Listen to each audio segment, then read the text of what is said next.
The scope of Marma science, Marma therapy is so wide that it has influenced so many sciences, so many therapies, so many forms of arts. For example, yoga. Yoga postures, so many yoga practices are influenced by Marma therapy. As I have already explained in the videos that Marma therapy was kept hidden just to avoid the misuse. But then in some other ways, Marma therapy was also presented in front of world for the welfare of the general public. So in yoga we have many postures, many practices that stimulates these Marma points very safely. Even from the excavations of Mohenjo-daro site, some figures are found. Mohenjo-daro is one of the oldest site found of the civilization. So there also the figures, they are revealing this fact about the effect of Marma therapy on these yoga postures.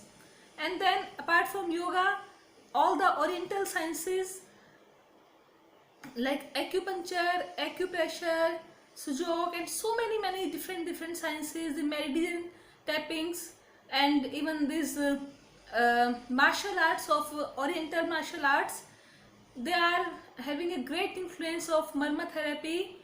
Actually, in fact, what happened when this Buddhist religion was spreading throughout India, so the knowledge of these Marma points, these vital points, these chakras was taken from India to the China, Japan, and other these other countries. But what happened, because this science was kept so much hidden, so the correct knowledge, the exact points, the exact locations couldn't be transferred.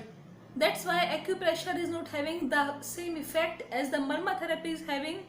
But in a way it's good, because nowadays acupressure is done by every second person. But if every second person will start doing Marma therapy practice, that won't be safe, because these Marma points are very powerful.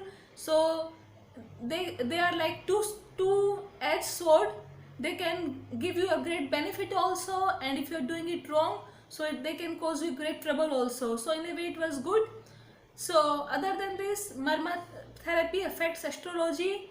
In Siddha system of medicine, you will find they have discussed about the phases of moon and different phases of planets, their positions affecting the vital energy points.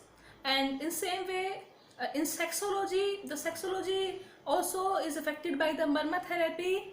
In Marma therapy you will find so many points, and the Siddha system, this mentions this Marma points for the improvement of the vitality and the sexual life. And apart from this, Ayurveda, yes, Ayurveda is greatly affected by this Marma therapy. All the ancient found Ayurveda text, and like Charak Sanhita, Ashtang Hriday, and this Sushruta Sanhita, that is the surgical, especially in Sushruta Sanhita chapter 6, you will find the mention of Marma points, and how the knowledge of this Marma points was used by Maharshi Sushrut to perform the surgical processes. And if I tell you, the first surgery was done by Indians, like the amputated leg was replaced by the iron leg by two Ashwini Kumars. So that time also the knowledge of Marma therapy was used. So, and apart from this, astrology, yoga, there's so many other systems which are having influence of Marma therapy. I have already explained how the religious practice of Hindus, their prayers and spiritual practice, they are affected by Marma therapy. Even the ancient warfare, the war, the act of martial arts, the warfare arts, they were influenced by Marma therapies. The kings and especially the chiefs of the armies, they used to get the knowledge of this Marma therapy to use it for their benefit. And the shields they used to design, they were according to Marma therapy. So Marma therapy has affected in a great deal so many sciences, so many therapies also.